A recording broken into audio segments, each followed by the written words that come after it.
All right, so today we're going to solve absolute value equations for the first day. We're actually going to do this today and tomorrow, but there's an assignment for both. This will be the last assignment that we're going to do on paper, where you'll have to email it to me. Starting tomorrow, we'll be doing stuff on Kami.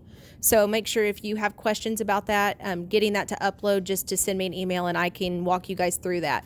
And I also posted a video, or I haven't yet. I will be posting a video on how to upload things to Kami.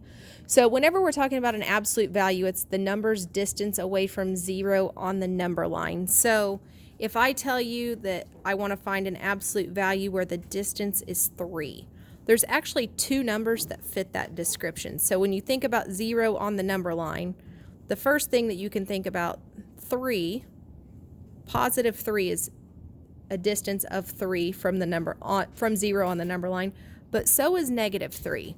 So whenever you're solving equations, you have to consider that the absolute value, what is inside, can actually be equal to the positive or the negative value of what we're looking for. And so today, when we have an absolute value equation, you will actually have two answers.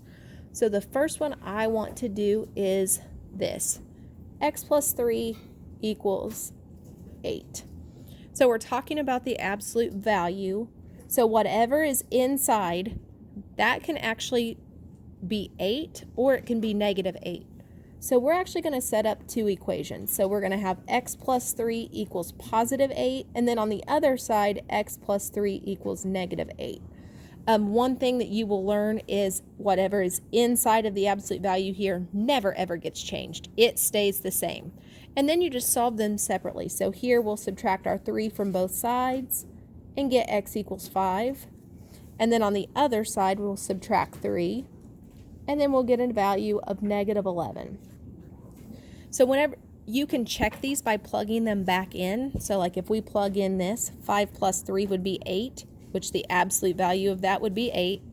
And then here, if we plug in negative 11 plus 3, that's negative 8, but since it's inside of the absolute value, that would then turn into a positive 8.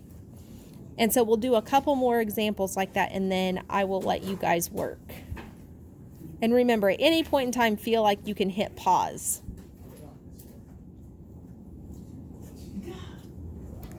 All right, so now we are looking over here. This absolute value, again, none of this changes, but we can either have it equal to positive 7, or we could have it equal to negative 7. So then we would just solve each part, subtract our 4, and we get 2x equals 3. And we can have fractions, that's still okay.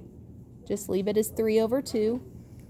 Now on the other side, if I subtract 4, I'm going to get 2x equals negative 11, and then divide by 2, and get negative 11 over 2. All right, so I'm going to do one more example, and then feel free to access the class notes if you would like to see more problems worked out. But the last one I got for you is 7x minus 1 in the absolute value equals 8. And so on this side, we're going to set it equal to the positive. So we get 7x, I'm going to add my 1, sorry I forgot, equals 9. And we get a fraction, divide by 7, and we get 9 over 7. And then on the other side, we're going to set it equal to negative 8 because we have to include both the positive and the negative. And we get 7x equals negative 7. And to finish that off, we're going to divide, and don't forget, a negative divided by a positive gives us a negative 1. So just remember, on absolute values, you will always have two solutions, and whatever is inside the absolute value stays the same. It is the constant at the end on each one that becomes the positive and the negative to set up the two equations.